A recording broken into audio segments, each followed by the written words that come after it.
live streaming too. Yes, Oh, it is is. it? Yeah. Okay. Yeah. Maybe they'll have it at the sports bar. Here at this table, is that, can you see that okay? Yeah. It's a, can you see red and yellow? Okay. Yellow when you have 30 seconds left, red when time is up. Okay. Okay? You know me, Perfect. I'll see it if I want to. I know. It's fine.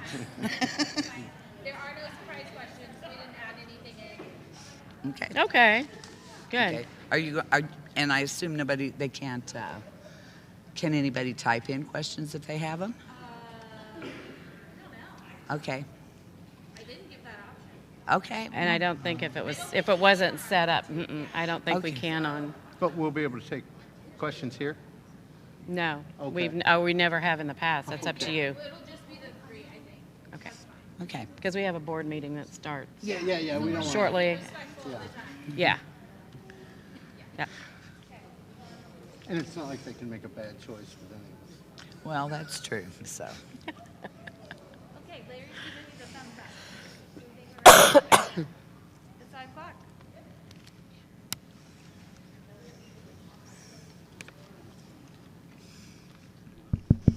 Larry?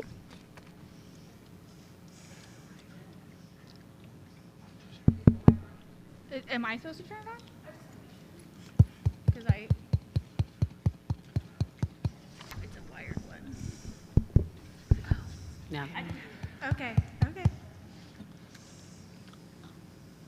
All right, the time is 5 o'clock, so we're going to go ahead and get started. Good evening and welcome. My name is Jordan Fields, and I currently serve as president of the Sedalia Community Educator Association. SCEA is proud to have a positive relationship with our school board and excited to hear from this year's candidates. There are 2 open positions for the next term, and there were 3 people to file for those positions. Candidates serve on the Sedalia 200 School Board for 3-year terms. Today, the forum will be conducted following this schedule. Each candidate will have 2 minutes to give an introduction about themselves. Following this introduction, the candidates will be asked 3 questions in regards to the Sedalia School District. You have 3 minutes to give your response with a little wiggle room on the first question. And then when 30 seconds is left in your time to speak, a yellow card will be held up at this table over here. At the end of your 3 minutes, a red card will be held up. We will ask the candidates to speak in alphabetical order by last name for their introduction and the first question. And then we will rotate so that each candidate has the chance to answer a question first. So we'll go ahead and start with our candidate introductions. Up first is Diana Nichols.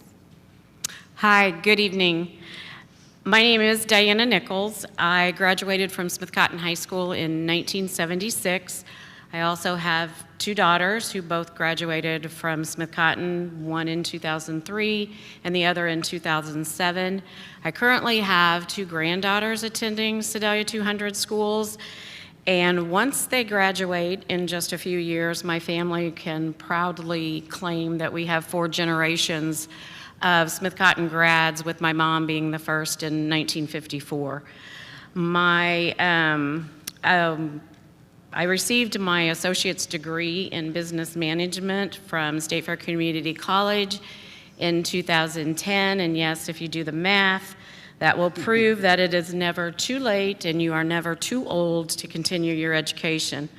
I retired exactly 2 years ago today from Bothwell Regional Health Center as the dietetics buyer, where I was employed there for almost 49 years. I have served on the Board of Education for 12 years, the past 4 years as president, and I am also serving on the Sedalia School District Foundation Board as Alumni Committee Chair. I currently serve also on the Bothwell Regional Health Center Foundation's Community Relations Committee, and I'm also secretary for the Cactus organization, which provides the book bags and school supplies for students in Pettis County. Thank you. All right, Barbara Schrader. good evening. My name is Barbara Schrader. I'm a proud Sedalia native and a graduate of Smith Cotton High School also. After high school, I went to Columbia to receive a Bachelor of Music and Music Education from Stevens College. My master's is in violin performance and pedagogy from the University of Memphis. I have had a 32-year career teaching music in Missouri public schools. The last 28 of those years were spent in the North Kansas City School District. After I left public school teaching, I returned to Sedalia to live, and I continued to teach here as an adjunct music theory and violin professor at State Fair Community College.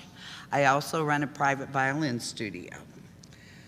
In 2005, I joined the board of the Jack J. Isger Education Foundation, and I have served as president of that board since 2011. The Isger Foundation provides scholarships to college, junior, and senior students who are planning to teach in Missouri and Kansas. Several of those scholarships have been awarded to students who are now Sedalia School District teachers, and we are very proud of that. Okay. I just want to applaud after each of these. Kyle Yarber. My name's Kyle Yarber. Well, I'm a relative newcomer to Sedalia. My wife, this is her hometown. She was a graduate of Smith Cotton High School. My daughter currently attends Smith Cotton Junior High School, which is the same building. It's been a very strange day. I'm just going to say this at the beginning. My father-in-law, but part of the reason we moved back was so my wife would be closer to her parents as they age. Unfortunately, we lost my father-in-law over the weekend, and we've been making all kinds of arrangements. But we did look up over the weekend to make sure the exact year, and he was a Smith Cotton graduate in 1953. So to tell you something about myself, I have been a Missouri public school teacher. I've taught in a couple of different districts. My parents were both Missouri public school teachers. My mom, a Chapter 1 reading teacher. My father was in the Fox district. My father was a elementary school principal in the Afton district. And so I've certainly had to share experience with Barbara, having been in classroom. Whether this is a good thing or not, I'm certified to teach in 7 different areas. So I've taught in a lot of different classroom situations, which provides you that experience. In addition, I have most recently, where I lived in Gladstone, I was on city council. I was before that a planning commissioner, and then after moving here, I was the vice president of the Smith Cotton Junior High PTA. That's kind of about me. All right, thank you. Our first question is a 2-part question, so there is some wiggle room here. Okay. Why are you running for the Board of Education? And if elected, what will your priorities be? And we'll start with Ms. Nichols. Okay. In the past, I've always said that the reason I was serving on the Board of Education was to give back to my community and also to promote Sedalia 200 schools, and that is still very, very true. A little bit more to that now after these years is that also one of my reasons for why is the students and the staff. We have an amazing group of students in this district. We also have an amazing staff. And when I watch them succeed on the local, the state level, national, even the world, it's a lot to be proud of. And it's a lot that really has inspired me and motivated me to be a better board member. Because seeing their potential and seeing what they can do when given what they need, I want to make sure that they have all the resources and all the opportunities to continue with their successes.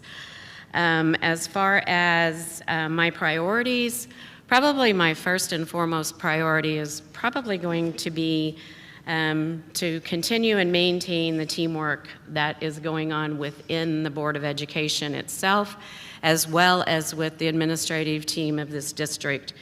This district has seen a lot of progress and a lot of changes in the past couple of years. And I truly believe it's because we're all working together for the right reasons, making accomplishments, making progress. Everyone is willing to work together, communicating in a positive and productive manner, and that is always going to better our district as we move forward.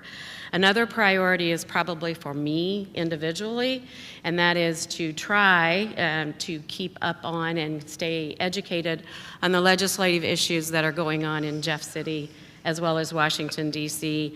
There are so many changes that could possibly affect public education as well as Sedalia 200. I appreciate Dr. Fraley has been sending emails from reliable sources to not only the Board of Education, but also the entire staff, so that we are kept up to date as to what is going on in these areas, and that we can be aware of some changes that might be coming. The Missouri School Boards Association is also providing school board members across the state with weekly updates on legislative issues. So we do have the opportunity to stay informed and up on top of things. And I think to be a good public education advocate, that is going to be so important these next few years, and to stay on top of things to see how they're going to impact Sedalia 200. Thank you. Okay, Ms. Schrader, would you like me to repeat the question? No, I think I'm okay. Okay. So to start with, we all know a great school district is necessary to build a great community. Families choose to live where their children can receive a quality education. And I'm running because I want to see our schools be the reason that families choose to live here, and businesses and companies want to locate their businesses here in Sedalia.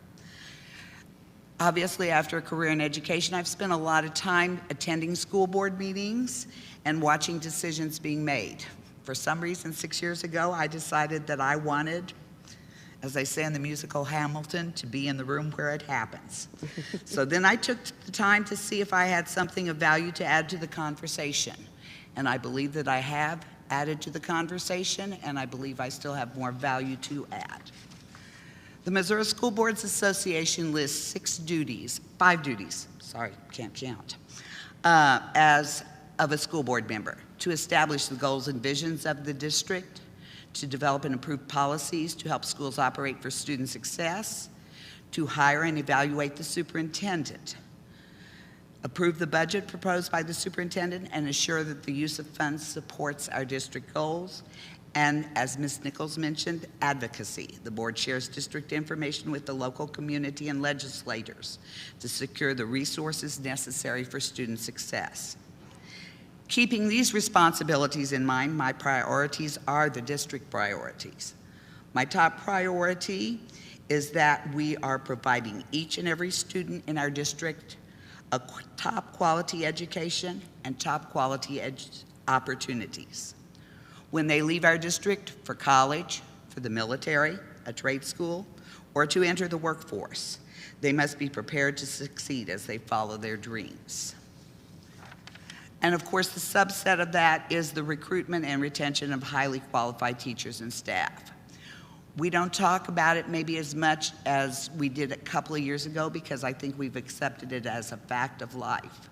But the shortage of teachers and staff is still very real. We must continue to create a district environment where these dedicated, highly qualified employees want to work and want to live. Thank you.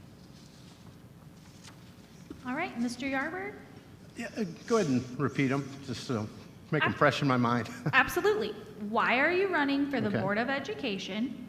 If elected, what will be your priorities? Okay, yeah. So why am I running? A community is only as good as who steps up when there are positions that need to need to be filled.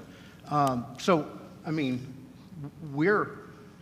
have this great advantage that we have fantastic candidates. Well, actually, I'm including myself in that, so I should only speak for the other two. Are fantastic candidates. I always look for what are things I can step up into within the community. For example, you know, as I said at where I used to live in Gladstone, Missouri, which was part of the North Kansas City School District, where my daughter attended schools up until we moved here. You know, I stepped up for a lot of things that needed to be done in the city. I became a planning commissioner and then was later elected to city council. And on that, so what I'm doing here is presenting my qualifications for being a board member, which is, you know, being a certified teacher, having had experience in the classroom, and having had experience on boards and committees and commissions where tough decisions have to be made. And let me first say, I'm not running against either of these women. I'm not running against other people. I'm running for school district. So I just want to make that part clear. You know, I've not heard anything that either Barbara or Diane have done that said, oh, we need to get them off. That's not why I'm running at all. I'm running because I have these qualifications and I could be a great board member. Now, why do I want to be a board member? Well, as I've mentioned, my family, you know, Missouri public educators, we go back 3 generations in my family. It is something that I've grown up around and certainly have participated in as an educator, and also as a parent, you know, understanding it from all those different points of view. And we're going to need protectors of public education. We're going to be seeing challenges like we've never seen to public education. Public education is what's made, a free public education is what's made this country great. This is why we have more inventors in this country, more entrepreneurs, more scientists have come from this country, because almost going back to the revolution, we started saying then everybody should be educated. I mean, that's part of what the founders said. In order for people to be self-governing, it has to be an educated population.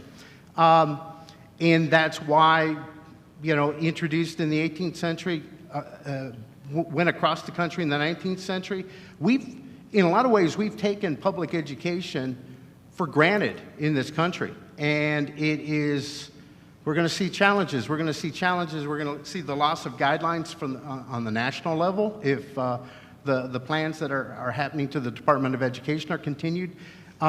We experience chronic underfunding from the state level because, you know, they'll declare 90% is 100%. You know, you can just legislate that. You can change numbers just by legislating that, and suddenly something different becomes the reality. And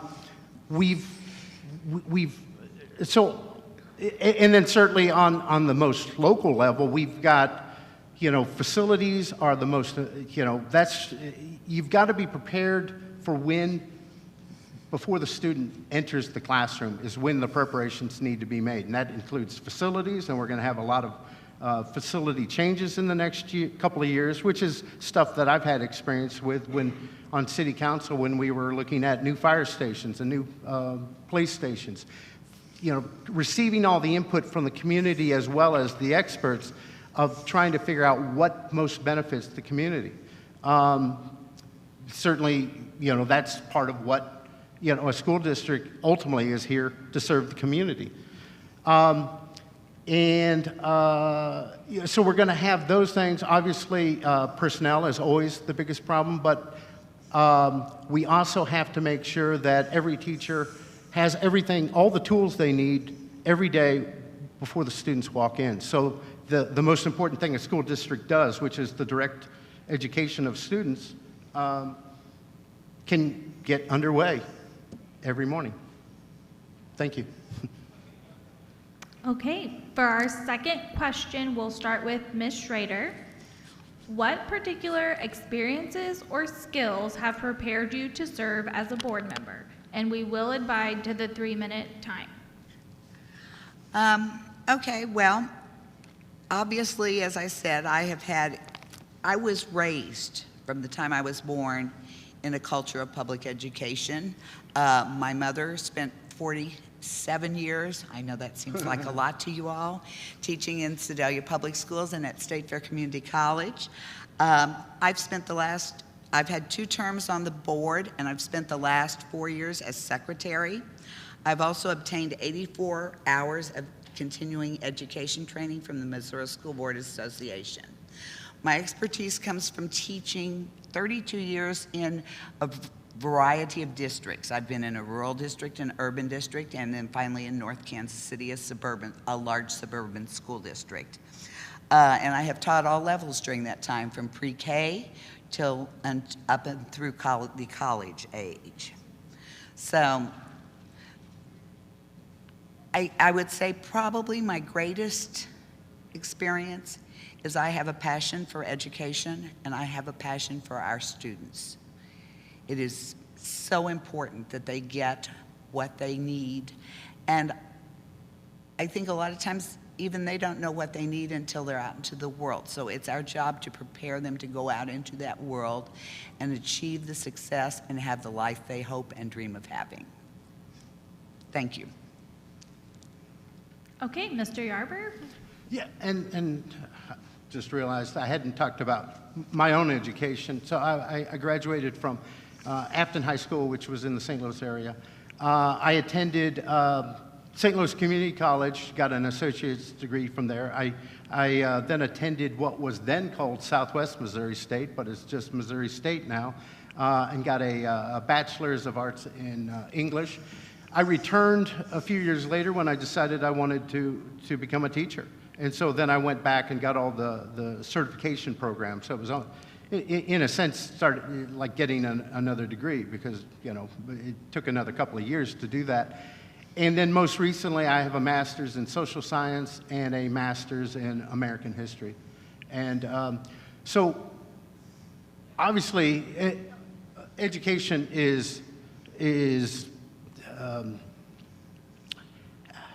it's fundamental to being able to accomplish so many things. So okay, we're more focusing on qualifications. Okay, so as I said, I'm certified to teach in 7 different areas: English, speech and drama, social science, general science, health, business, and marketing. And because I have so many different certifications, I tended to be hired for the positions where they needed someone to be able to fill in a bunch of other, within several different departments. As I've said, I got to teach all the stuff that nobody else wanted to teach. And so I've taught in regular classrooms. I've taught in certainly the theater and in labs and things within the school. So I've had the experience of seeing all kinds of things that need to be supplied. All the things that need to be done before the student arrive. I used to say that I would end up spending almost as much time preparing for the classes each day as I would in the classroom, because you had to have in mind everything that you haven't raised one yet, have you? She's not, okay, the yellow one. Okay, I knew it was about time. So every classroom has different needs. You know, every subject area is going to have different needs, and how are those needs addressed? Basically, it's putting the tools in the hands of the teachers to be able to do what they're trying to do.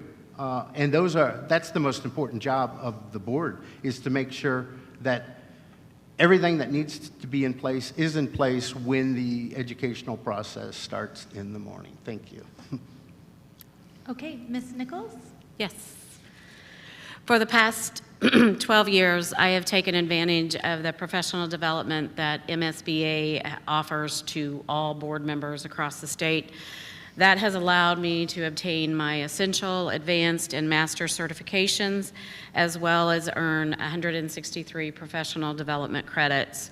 Also, serving as board president the past 4 years has certainly provided me with valuable experiences and taught me a lot about board governance and leadership. I have been a public education advocate for about 35 years, which is when my oldest daughter started kindergarten at Horace Mann, volunteering in the daughters' classrooms and building relationships with their teachers and their principals and all of the staff definitely gave me an insight on what it takes to be in a school and what it takes for this district. I saw the big picture, and I've said since I've been on the board, there's a bigger picture going on behind the big picture that the public and everybody else sees. So I've also realized in building relationships with those teachers, principals, staff, taught me how much respect that these individuals deserve. Another experience, we'll call it, is navigating through a global pandemic. That taught me so much about myself as well as my community. Sometimes, even though you don't like what is being said, or how it is being said, or whether it's true or false, you have to take a step back, you have to listen, and you have to learn from it. And I am certainly hoping that my professionalism that I demonstrated during that challenging time has proven that I can and will handle whatever situation might present itself to this district while I'm on the school board. Thank you. All right, for our final question tonight, Mr. Yarber, you will start. What do you see as the major issue or issues facing our school district? Thank you. Education's come a long, long way. My mother started teaching in a one-room schoolhouse when she was 17. My father started teaching when he was 19. Graduated, or he retired after 30 years at the age of 49. This is stuff we're not going to see anymore. This was, of course, we don't have one-room schoolhouses anymore. We don't. The type of things that were considered a good education at that time, it was state-of-the-art education at the time because, look at how the United States of America progressed because of public education. But that was, it was 20th century, but it was almost as if they were still teaching in the 19th century. We're firmly into the 21st century, and the acceleration of technology, the acceleration of what we have to know, what our students have to know to be beyond just functioning members of society, but contributing members of society. It's something that could not have been anticipated in earlier times.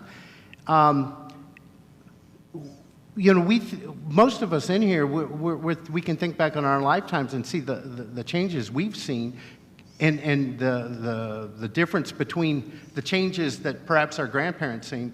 Sorry that I'm stuck thinking in the past, having just lost a wonderful man, my father-in-law, but thinking of the things he had seen over his life, the world he graduated from Smith Cotton High School in 1953, the world he worked for the same company for 42 years, Pittsburgh Corning, which has changed names a couple of times.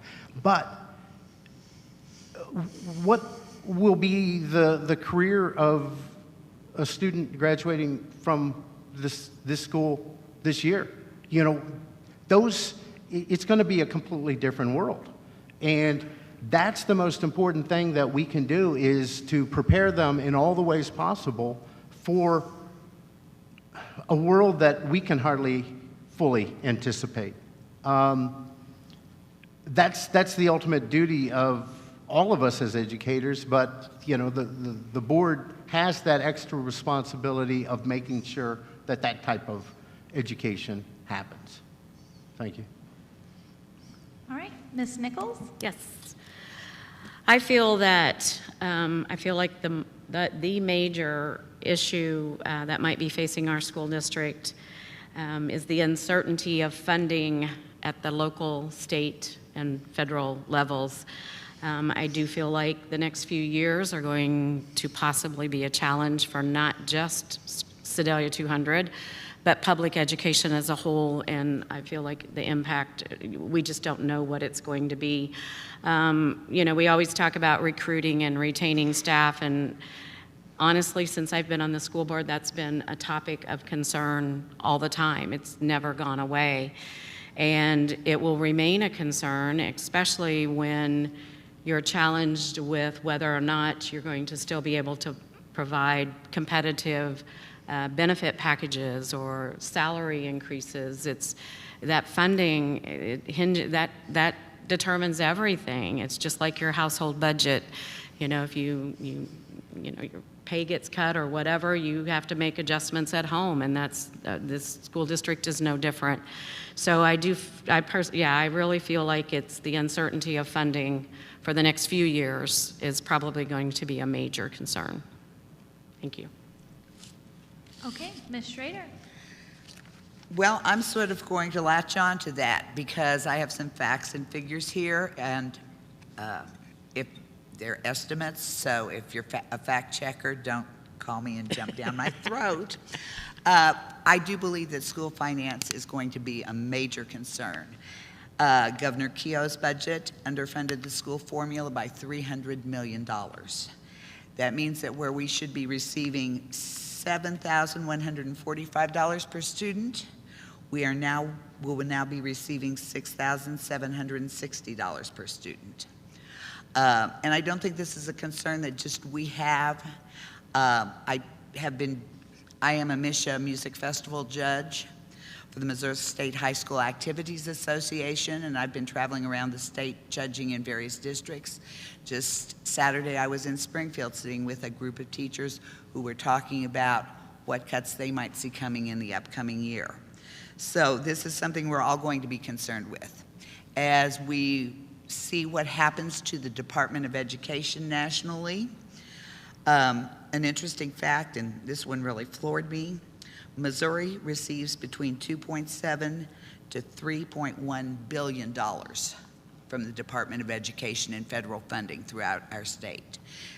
By comparison, Kansas receives $77 million. That's a lot of money that, if it does go away in some fashion, will affect primarily our special education support and our early childhood support. Lastly, teacher recruitment. I was with some educators from UCM now? Okay, yeah. They all changed their initials. From UCM last summer. And one of them who works in the School of Education pointed out that in 2019, UCM had on average graduated 600 education graduates who were going out prepared to teach. In 2024, they had 125. That is a loss of more than 75%. So these are all concerns we have. And again, going back to the finances, as we're trying to deal with declining revenue, we're all seeing costs and expenses go up. So those are my two biggest concerns right now with public education looking forward into the immediate future. Thank you very much. All right. I would like to thank Ms. Nichols, Ms. Schrader, and Mr. Yarber for their time tonight. It is greatly appreciated to hear from each of you. I know the Sedalia 200 staff and community were eager to hear your thoughts and vision for our district. This concludes our forum.